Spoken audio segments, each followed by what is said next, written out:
भावला म्हणता ओ बाळा इकडे ती गेली तयार व्हायला. ती जोपर्यंत तयार होऊन येते तोपर्यंत काय करू आपण, बीड पोलीस भरती 15 मार्चला जो पेपर झाला होता त्याचे एक प्रश्न सोडून घेऊ. 3/4 अधिक 5/6 वजा 1/2 बरोबर किती. अशा प्रश्नामध्ये काय करायचे तुम्हाला, जे छेद आहे छेद समान करायचे. छेद समान करण्यासाठी काय करायचे, सर्व छेदांचं काय करायचे तुम्हाला लसावी यायच्या. आता 4, 6 आणि 2 यांचा लसावी किती येतो 12.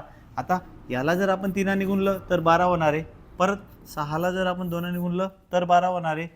2ला जर 6 ने गुणलं तर 12 येणार आहे. आता सर्वांचे छेद 12 होऊन जाणार आहे. मग काय करायचे तुम्हाला, इथं आपण काय केलंय, छेदला 3 ने गुणलंय, वरती काय करायचं मग तुम्हाला 3 ने गुणायचे. इथं छेदला काय केलं आपण 2 ने गुणले, वरती अंशला 2 ने गुणा. इथं छेदला आपण 6 ने गुणले, वरती काय करा 6 ने गुणून घ्या. आता हे गुणाकार करून घ्या. 3 त्रिक 9, 3 चौक 12, 5 दुने 10, 6 दुने 12 वजा 6 1 6 बेसक 12. आता सर्वांचे छेद काय होऊन गेलं समान. तो काय करतो आपण एकच वेळेस लिहितो 12. वरती 9 अधिक 10 वजा 6. वरती काय केलं आपण 9 आणि 10 किती झाले 19. 19 मधून 6 गेले 13. 13/12. 13/12 पर्याय बी उत्तर आपलं बरोबर राहणार आहे. आणि अशा प्रकारची अपूर्णांकाची जी बेरीज वजाबाकी असते ते जर तुम्हाला समजलं असेल तर काय करायचे, तुम्हाला या प्रश्नाचे उत्तर आपल्या कमेंट बॉक्समध्ये फेकून मारायचे.